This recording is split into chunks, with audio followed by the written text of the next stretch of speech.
ከ3 ኪሎ ሜትር ርቀት ላይ ጥርት አርጋ ስለምታየውና 360 ዲግሪ ደግሞ ስለምታይ አንድ እንስሳዎች እናወራለን። እስቲ ሰላም ቤተሰቦች ሁሉ መልካም ሰላም ወንድሜ እንዴት ነው? ዛሬ እስቲ ሁለት እንስሳቶች ስለነሱ ነኝ። አንደኛዋ ንስር ነች። ብዙም ሰው እንደሚያዩ ያው የንስር አይን አይደል የሚባለው በጥልቀት ያሉ ንስሮች ከርቀትም በጣም ይመለከታሉ። ግን ከርቀት ይመለከታሉ ስንል ምን አይነት ነገሮች ነው የሚያዩት፣ በምን ያህል ርቀት ውስጥ ነው የሚለውን እስቲ እኔ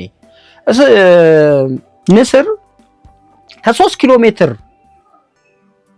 ልዩነት ላይ ትንሿን አይጥ የማየት አቅም አላት።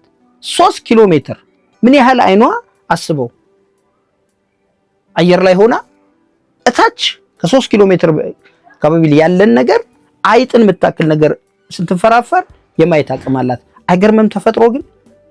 ሌላው ደግሞ እንደዚህ ግርም የሚለኝ እስስት የምትባል ከለሯን የምትቀያየረው እንስሳ ታውቃታለህ?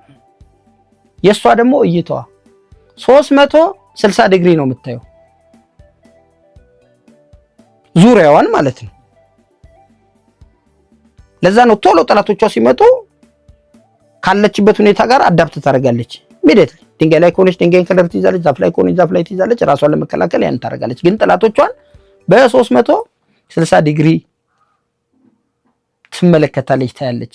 ተፈጥሮ ይገርማል በጣም። በእንስሳው ዓለም ስትመጣ ብዙ ገራሚ ነገሮችን ታያለህ።